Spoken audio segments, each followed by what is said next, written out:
Hey there, how there, ho there, it's Jeff Cutter Diamond. Welcome you to yet another Cutter Top 10 video and a revisionist episode. Now, this episode has to do with the fact that in September, I did do the top 10 most emotional auto racing moments, like, IndyCar, NASCAR, and F1 and all that for emotion. However, because of an incident that happened last month when I am taping this, yeah, last month in May, I actually am doing the top 10 emotional racing moments with a 2026 edition. I did delete the 2025 version and all that, but yeah, 2026, I had to make some changes and all that. So here we go. Number 10 is Lewis Hamilton winning the title in 2008. Now, emotion doesn't have to do with, winning and honoring people. It could just be all about like emotions of things. I know that Senna and Prost in 1989 should be on this list too because the emotions of Senna trying to cheat his way through and losing to Prost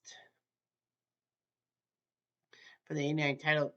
Eddie Howe in 2008 in his home country, Rubens Barrichello had a chance to be the world champion. Lewis Hamilton knew he had to finish in the top five to get enough points to beat Barrichello. Or it wasn't Felipe Massa. Well, I think it was Massa, but nevertheless, Lewis Hamilton made a big pass on the last lap to steal the title from Massa's hands and win the title. So that was big. Number 9 is Simona Di Silvestri, 2021 Indy 500.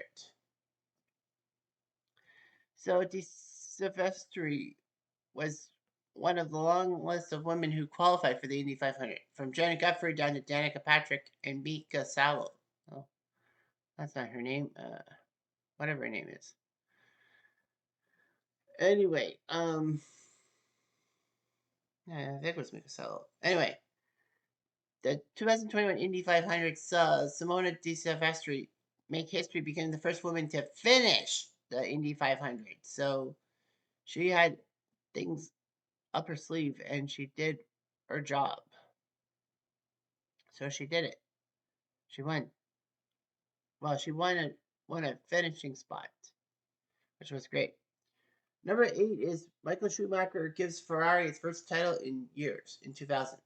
Michael Schumacher was a pretty good driver, but people forget he drove for Benetton before Ferrari, and in '94 he won the driver's title the same year. Of course, as a tragic event we will get to later.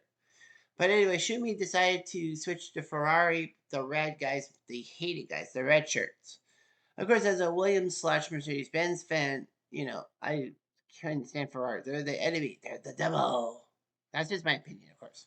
But yeah, Schumi came for Ferrari. In '99, he crashed out in the British Grand Prix and ruined his chances. But by 2000, he looked pretty good. And he went on this stretch that he won 5 titles for Ferrari, winning 7 overall, which was the record till Lewis Hamilton tied that and broke it.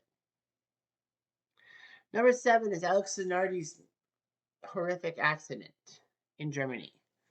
Alex Zanardi was this pretty good IndyCar driver who basically rubbed me the wrong way because he was always battling Greg Moore, Paul Tracy, and a few other Canadian drivers, Patrick Carpentier. Of course, my Canadian heritage aside. Nevertheless, Zanardi was competing in Germany in the second. I think this was the second time Germany got a champ car or IndyCar event. And then he got into a massive accident. Can't remember who wrecked him. I feel like it was one of the Canadians. But anyway, Sonardi's car went springs up and then basically it disintegrated. Sonardi was alive, but he lost the use of his legs in a sense. So he had to have amputation, but Sonardi used what they call a hand driving device, like a device that you can drive. You don't really need your feet and all that. And with his prosthetics, he actually came back to racing. Unfortunately, Sonardi passed away this year in another accident or something. I can't remember what it was, but yeah, Sonardi passed away this year, so that was sad. Number 6 is the double emotional racing moment for Dale Earnhardt Jr. winning at Daytona. There's no secret that Dale Earnhardt Sr.'s death in 2001 was massive and all that. However, Dale Jr. in 2001 at the Pepsi 500, no, sorry, Pepsi 400, which was at Daytona. You know, the late race thing at Daytona, which actually had a few changes. But anyway, he raced at the Pepsi 400 and went from sixth to first with great moves. Or was it just the fact that the other drivers remembered who the heck was passing them? Dale Earnhardt Jr. let him pass by. That was controversial to some people's eyes, although people were still speechless. In 2004, Dale Jr. won the Daytona 500 for Pops, so that worked out quite well. Number 5 is Ayrton Senna in 1994. It was a tragic weekend. I mean, you add Roland Ratzenberger's death in qualifying the day before and the almost loss of Mika Hakkinen. It was just a terrible weekend, and they should have just packed up at San Marino and went on to the next race in Monaco. But no, they didn't. Senna said they shouldn't race, but the race went on, and unfortunately for Senna, he went into the wall heavily on like lap 12 and all that. He wasn't pushed and all that. He just put the throttle badly, and then he couldn't brake in time and hit the wall at 170 miles per hour, poof, or kilometers per hour. I think it was miles, but anyway, yeah. He crashed into the wall. He was dead on impact. And, you know, that was just tragic. And the Japanese commentators commentating on the event couldn't hold back their tears. And Japanese people are known for keeping their emotions in check. But yeah, it was just sad and all that. But Ayrton Senna was an icon. And the worst part was there was actually a piece of suspension that hit him in the head. That if the piece of suspension had bounced futures higher or lower, Senna might have just been walking back to the paddock or just gone to the hospital and it wouldn't be damaging. That's what they say. But yeah, Senna lost his life. F1 continued on. They could have easily just scrapped it and no one would have given a shit. But yeah, Senna did his job. He was a great racer and, you know, it was tragic. It reminds you in 2015 of Justin Wilson when he died. Or was it 2015 or was it another year that Justin Wilson died because a piece of debris flying from another person's car struck him in the head and killed him. Doesn't matter. Number 4 is Kyle Busch in 2026. It was one of the biggest stories around in 2026. Two-time champion of the NASCAR series, Kyle Busch did his job. He had done well. He actually was the pole sitter at Daytona that year. Didn't finish well, but he did okay. But then unexpectedly on Thursday, I had to get my calendar up. On Thursday, May the 21st, just 3 days before the Coca-Cola 600 at Charlotte, which was the holy trinity of racing, usually on Memorial Day weekend. You had the father, that being Monaco. No, sorry. Well, the father being being Monaco. The son being the Coca-Cola 600 in Charlotte, being the youngest of the three, and the Holy Spirit, that is Indianapolis 500. But of course, because of the World Cup, they had to switch races around, and Montreal got to host on Memorial Day weekend instead of Monaco for F1. So Indy went ahead. They kind of paid tribute to Kyle Busch and all that, whereas the F1 people didn't really do anything and all that. But Kyle Busch passing away 3 days before the Coca-Cola 600 of an illness that it just took him quickly.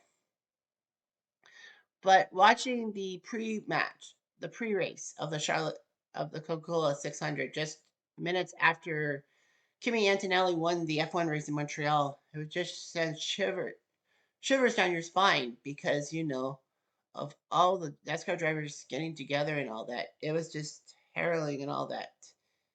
I mean, I hate to say this, but if you weren't emotional about after this pre-race thing, then you don't have a pulse. Number 3 is Dale Earnhardt Sr. winning the Indy 500. Yeah, Daytona 500 in 1998.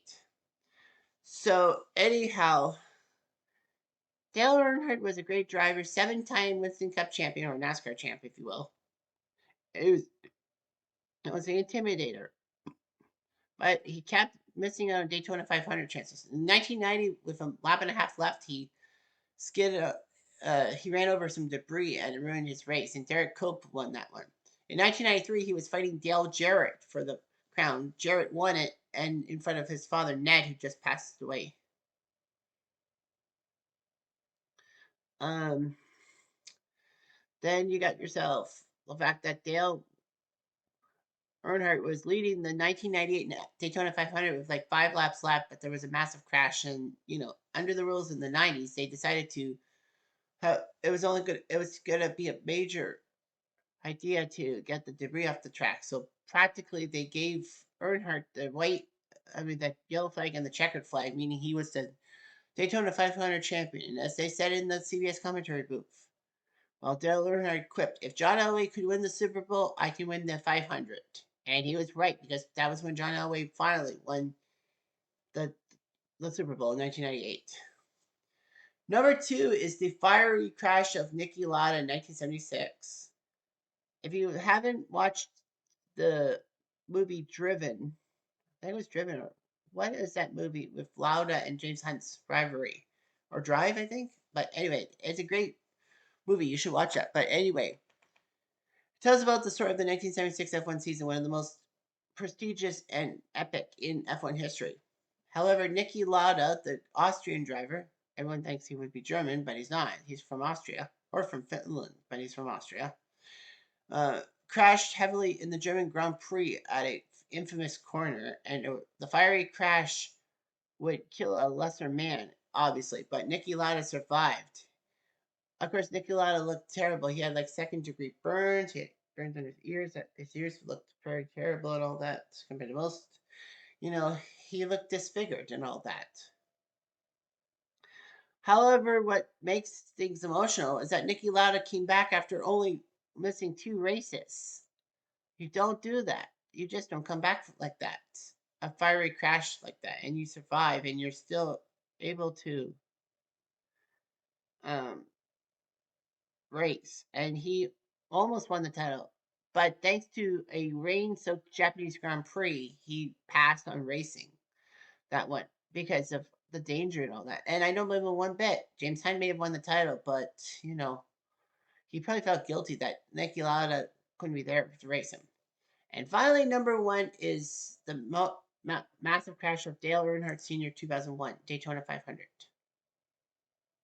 This was emotional to the core because of the fact that Dale Sr. 3 years prior had just won the Indy 500, not Daytona 500. Why do I keep those getting mixed up? Um. Anyway, so regardless of that, Dale Sr. was in third place. He was behind his teammates, if you will. Dale Jr., who was trailing Michael Waltrip, with Darrell Waltrip in the commentary booth, in the box booth, cheering him on. So practically, Michael Waltrip was blocking Dale Jr., and Dale Sr. was trying to hold up third place for his teammates, if you will. However, Dale Sr. collided. Can't remember who the guy was, but anyway, Dale collided up onto the high wall and crashed. Waltrip won the Indy 500 and Darrell was happy, but then his thoughts turned to Dale saying, "Is Dale okay?" Dale Jr. took second and all that. But yeah, unfortunately, though, it was found out that Dale Jr., when he took the bunk off the wall, his harness wasn't in perfectly and he basically died of head injuries. So it was shocking. Fox stayed with the coverage until they knew about Dale Earnhardt, and they said it before the end of their telecast that Dale Earnhardt had just passed away at the Halifax Medical Center. It was just terrible and all that. I mean, NASCAR went flat with Dale's death on the track and all that. NASCAR changed their safety overhaul, of course, with the harnesses and all that. But the fact is that Dale was not really good with the harness, but it made it mandatory. And worst of all, a legend had died. Dale Jr. got his number 3. I mean, Dale Earnhardt Sr. got the 3 tributes all around the tracks and all that. And Jeff Gordon was massively booed for tying Dale Earnhardt's wins record. So that's what happened. But yeah, that death was just shocking and all that. And a worldwide audience seeing the Daytona 500 and seeing Dale Earnhardt die on the last lap, it just doesn't make sense. It shouldn't. Anyway, I'm Jeff Diamond. Adieu.